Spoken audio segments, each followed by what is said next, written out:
ಏನಾಗುತ್ತೆ ಅಂದ್ರೆ ನಮ್ಮ ಜಾತಿ ವ್ಯವಸ್ಥೆ ಅನ್ನೋ ಒಂದು ಇದು ಭಾರತದಲ್ಲಿ ಯಾವತ್ತೂ ಜಾತಿ ವ್ಯವಸ್ಥೆ ಅನ್ನೋದು ಇರ್ಲಿಲ್ಲ. ನಿಜ ಹೇಳ್ಬೇಕಂದ್ರೆ ಪ್ರಪಂಚದ ಪ್ರತಿ ರಾಷ್ಟ್ರದಂಗೆ ನಮ್ದು ಜಾತಿ ರಹಿತ ವ್ಯವಸ್ಥೆನೇ ಇದ್ದಿದ್ದು.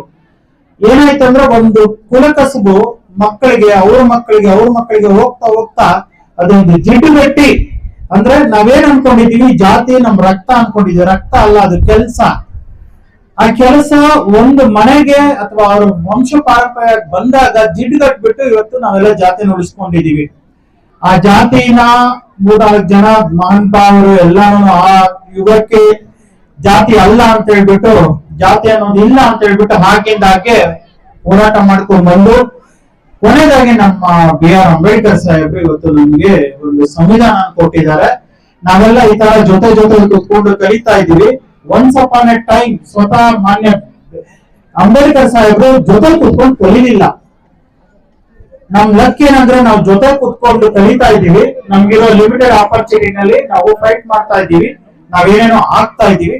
ಇದಕ್ಕೆಲ್ಲಾರು ಥ್ಯಾಂಕ್ಸ್ ಹೇಳ್ತಾ, ಅದರಲ್ಲಿ ಅರಿವು ಜಾಸ್ತಿ ಮಾಡೋದಕ್ಕೆ ಈ ಒಂದು ಪ್ರೋಗ್ರಾಮ್ ಮಾಡಿ ಅಂಬೇಡ್ಕರ್ ಆಶಯಗಳನ್ನ ಈ ನಮ್ಮ ಒಂದು ಜನಸಾಮಾನ್ಯರ ಮಧ್ಯೆ ತರೋದಕ್ಕೆ ಪ್ರಯತ್ನ ಬರ್ತಾರೆ. ಎಲ್ಲರಿಗೂ ಹೊಂದಿಸ್ತಾ ನಾನು ಮಾತುಗಳು ಮುಗಿಸ್ತಾ ಇದ್ದೀನಿ.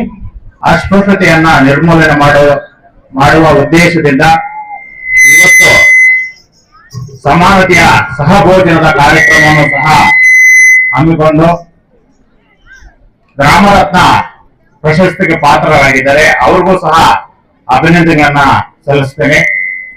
ಅದೇ ರೀತಿ ಮುಂಬರುವ ದಿನಗಳಲ್ಲಿ ಎಲ್ಲ ಯುವ ಪೀಳಿಗೆ,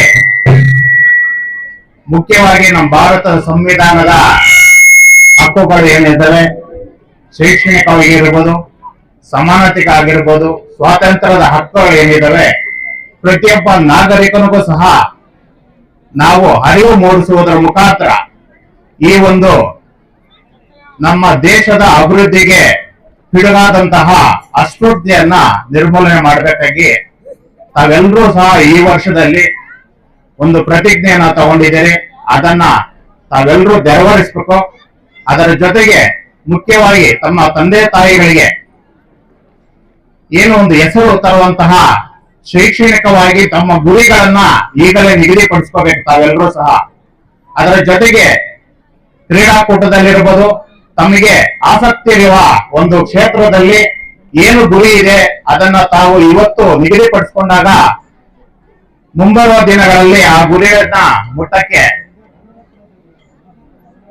ತುಂಬಾ ಈಸಿ ಆಗ್ತದೆ. ಅದರಿಂದ ದಯವಿಟ್ಟು ನಾನು ತಮ್ಮಲ್ಲಿ ಮನವಿ ಮಾಡೋದೇನಂದ್ರೆ, ಮುಖ್ಯವಾಗಿ ನಮ್ಮ ಅರಿವು ಭಾರತ ತಂಡದವರು ಈ ಕಾರ್ಯಕ್ರಮವನ್ನ ಅನೇಕ ರೀತಿಯಲ್ಲಿ ಆಯೋಜಿಸಿದ್ದಾರೆ. ಉದಾಹರಣೆಗೆ ತಗೋಬೇಕಂದ್ರೆ ನಮ್ಮ ದೇವಾಲಯಗಳಲ್ಲಿ ಏನು ಅನೇಕ ವರ್ಗದವರನ್ನ ಬಿಡ್ತಾ ಇರಲಿಲ್ಲ. ಅಂತ ಕಡೆ ಅರಿವನ್ನ ಮೂಡಿಸುವ ನಿಟ್ಟಿನಲ್ಲಿ ಏನು ಬೋರ್ಡ್ ನಾಮಫಲಕಗಳನ್ನ ಅಳವಡಿಸಿದ್ದಾರೆ. ಅದರ ಜೊತೆಗೆ ಶಿಲಾಶಾಸನನ್ನ ಅನೇಕ ಕಡೆ ಗುರುತಿಸಿ ಅದಕ್ಕೆ ಪಾರ್ಕ್ ಗಳನ್ನ ನಿರ್ಮಾಣ ಮಾಡಿ ನರೇಗಾ ಯೋಜನೆಯಲ್ಲಿ ಈಗಾಗಲೇ ಸಂರಕ್ಷಣೆ ಮಾಡುವಂತಹ ಒಂದು ಕಾರ್ಯವನ್ನು ಸಹ ಮಾಡಿದ್ದಾರೆ. ಅದರಿಗೆ ನಮ್ಮ ಅರಿವು ಶಿವಪ್ಪ ಅವರಿಗೆ ಎಲ್ಲರ ಪರವಾಗಿ ಧನ್ಯವಾದಗಳನ್ನ ಅರ್ಪಿಸ್ತೇನೆ. ಮತ್ತೊಂದು ಕಾರ್ಯಕ್ರಮ, ಪ್ರತಿಯೊಂದು ತಾಲೂಕಿನಲ್ಲೂ ಸಹ ಗಡಿ ಭಾಗದ ಒಂದು ಗ್ರಾಮಗಳಲ್ಲಿ ಈ ಅಸ್ಪೃಶ್ಯತೆಯನ್ನ ನಿರ್ಮೂಲನೆ ಮಾಡಕ್ಕೆ ಅನೇಕ ಕಾರ್ಯಕ್ರಮಗಳನ್ನು ತಗೊಂಡಿದ್ದಾರೆ. ಅದರ ಜೊತೆಗೆ ಏನ ಕಾರ್ಯಕ್ರಮದಲ್ಲಿ ಮಾನ್ಯ ಜಿಲ್ಲಾಧಿಕಾರಿಗಳಿರ್ಬೋದು ಮತ್ತೆ ಉನ್ನತ ಮಟ್ಟ ಎಲ್ಲ ಅಧಿಕಾರಿಗಳನ್ನ ಕರೆಸಿ ಆ ಗ್ರಾಮಗಳಲ್ಲಿರುವಂತಹ ಕೆಲವೊಂದು ಸಮಸ್ಯೆಗಳನ್ನು ಸಹ ಬಗೆಹರಿಸಿದ್ದಾರೆ. ಉದಾಹರಣೆಗೆ ಕೆಲವೊಂದು ಗ್ರಾಮಗಳಲ್ಲಿ RO ಪ್ಲಾಂಟ್ ಕೇಳಿದ್ರು, ಶುದ್ಧ ಕುಡಿಯುವ ನೀರು ಘಟಕ. ಆಗ ಅದನ್ನ ಮಾನ್ಯ ಜಿಲ್ಲಾಧಿಕಾರಿ ನಮ್ಮೆಲ್ಲರಿಗೂ ಸಹ ನಿರ್ದೇಶನ ನೀಡಿ ಆ ಗ್ರಾಮಗಳಲ್ಲಿ ಅಳವಡಿಸಿರೋದು. ಮತ್ತೆ ಅನೇಕ ಮುಖ್ಯವಾಗಿ ನಮ್ಮ ಗುಲಬಾಗ್ಲಲ್ಲಿ ಗೊಲ್ಲಳ್ಳಿಯಲ್ಲಿ ಸಹ ಈಗ CSR ಅನುದಾನದಲ್ಲಿ ಈ ಒಂದು 10 ಲಕ್ಷ ರೂ ಅಲ್ಲಿ ಈ ಒಂದು ಘಟಕ ಸ್ಯಾಂಕ್ಷನ್ ಆಗಿದೆ. ಅದಕ್ಕೆ ಮುಖ್ಯ ಕಾರಣ ನಮ್ಮ ಅರಿವು ಶಿವಪ್ಪ ಮತ್ತು ಅವರ ತಂಡ.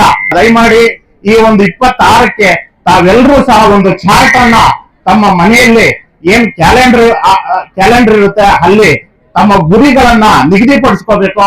ಅದರಲ್ಲಿ ತಾವು ಆ ಗುರಿಯನ್ನ ಮುಟ್ಟೋಕೆ ತಾವೆಲ್ಲರೂ ಪಣ ತೊಡಬೇಕಂತ ಹೇಳ್ತಾ ಈ ವರ್ಷ ತಮ್ಮೆಲ್ರಿಗೂ ಒಳ್ಳೆ ಆರೋಗ್ಯ, ಐಶ್ವರ್ಯ ಎಲ್ಲ ಕೊಡ್ಲಿ ಅಂತ ಹೇಳ್ತಾ ನನ್ನ ಈ 2 ಮಾತುಗಳನ್ನು ಮುಗಿಸ್ತೇನೆ. Thank you.